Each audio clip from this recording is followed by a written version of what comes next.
Capítulo 9. Entrando então no barco, passou para outra margem e entrou na sua própria cidade. E eis que lhe trouxeram um homem paralítico deitado numa cama.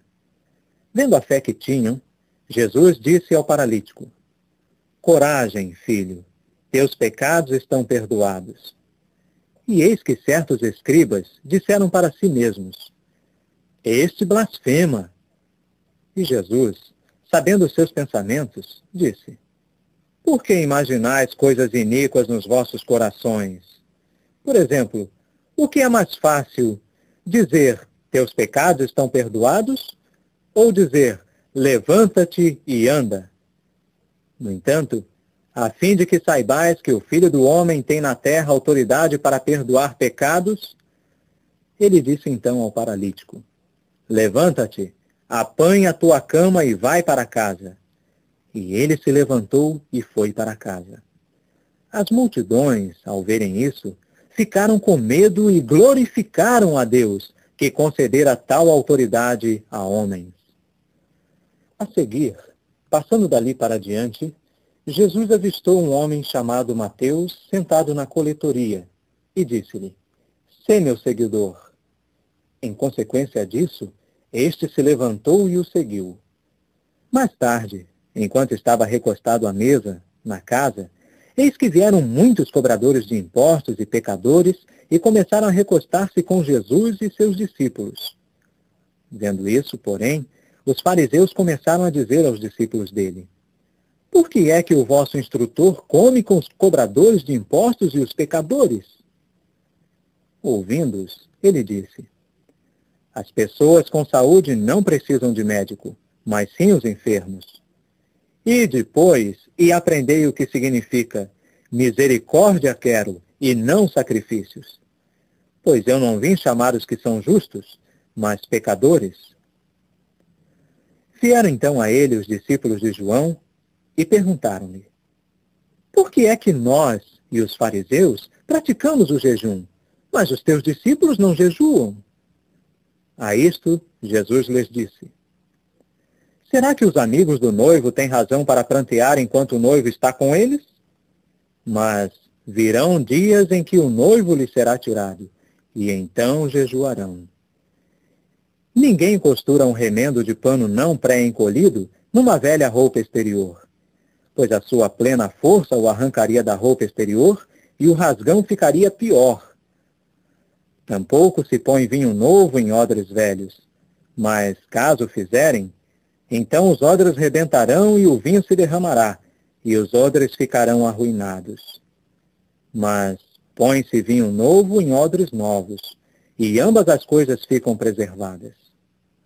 Enquanto lhes dizia estas coisas, eis que certo governante, que se havia aproximado, começou a prestar-lhe homenagem, dizendo: Minha filha agora já deve estar morta, mas vem e põe a tua mão sobre ela, e passará a viver.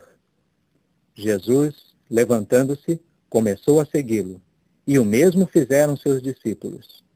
E eis que uma mulher, que já por 12 anos padecia de um fluxo de sangue, veio por detrás e tocou na orla de sua roupa exterior, pois dizia para si mesma: Se eu apenas tocar na sua roupa exterior, ficarei boa.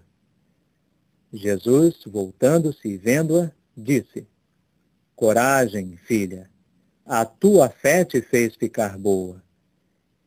E daquela hora em diante, a mulher ficou boa.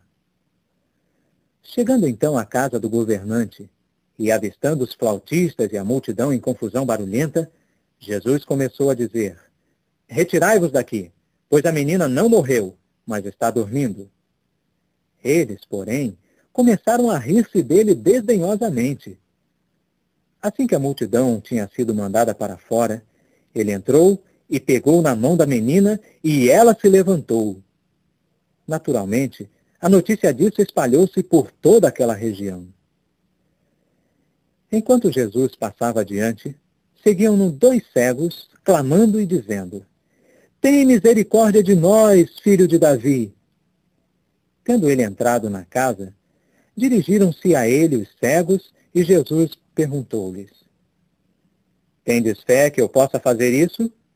Responderam-lhe: Sim, Senhor. Então tocou nos olhos deles, dizendo: Aconteça-vos segundo a vossa fé. E os olhos deles receberam visão. Ainda mais, Jesus advertiu severamente, dizendo: Cuidai de que ninguém venha saber disso. Mas eles, uma vez fora, tornaram isso público a respeito dele em toda aquela região. Ora, enquanto estes saíam, eis que lhe trouxeram um homem mudo, possesso de um demônio. E tendo sido expulso o demônio, o mudo falou. Bem, as multidões ficaram pasmadas e disseram: Nunca se viu nada igual em Israel. Mas os fariseus começaram a dizer: É pelo governante dos demônios que ele expulsa os demônios. E Jesus empreendeu uma viagem por todas as cidades e aldeias, ensinando nas sinagogas deles e pregando as boas novas do reino, e curando toda sorte de moléstias e toda sorte de padecimentos.